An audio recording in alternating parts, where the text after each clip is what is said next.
use the word I, and I've always been tremendously interested in what people mean by the word I, because it comes out in curious lapses of speech, like we don't say, I am a body. We say, I have a body. And somehow we don't seem to identify ourselves with all of ourselves. We say sort of my feet, my hands, my teeth, as if they were something somehow outside me. And as far as I can make out, most people feel that they are something or other about halfway between the ears and a little way behind the eyes, inside the head, and from this center the rest of them sort of dangles.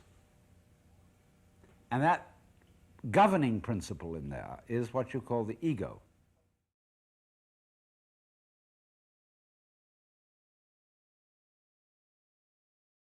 Ego death will save the world.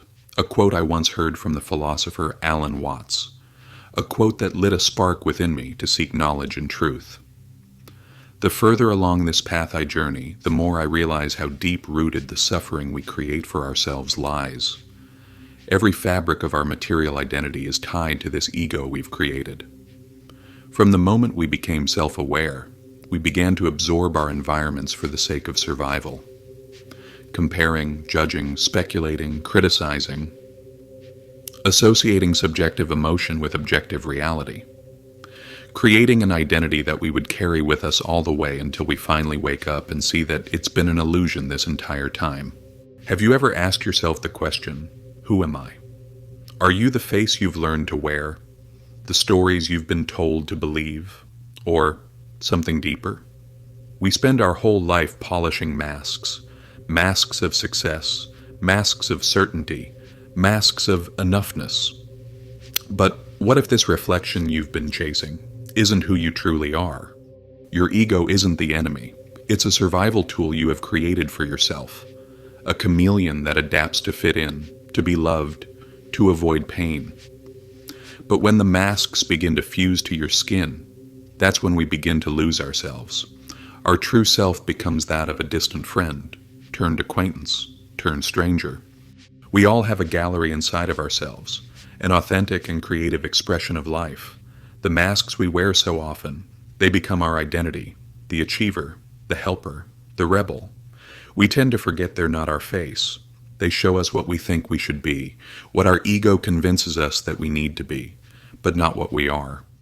The ego thrives on more validation, more status, more proof that we matter. But when the world goes quiet, that's when you hear it, the whisper.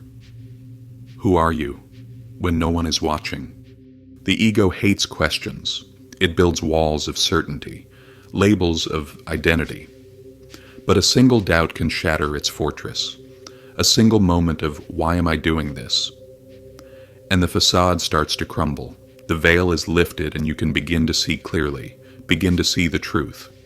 Running from the void is how the ego survives. But what if the void isn't empty? What if it's the birthplace of everything real? To find the truth, you must first get lost. You must wander the dark without the armor of knowing. This isn't a path of following the light.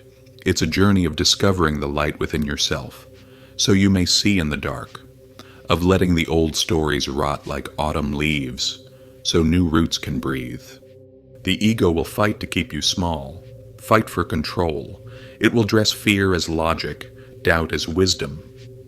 But you are not your fear. You are the space around it.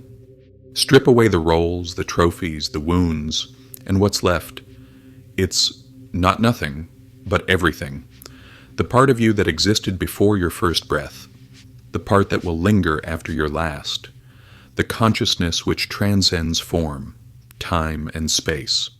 You are not the thoughts that shout, but the silence that hears them, not the storm that crashes, but the sky that holds it. This is your untangled self. The untangled self doesn't hide from the world.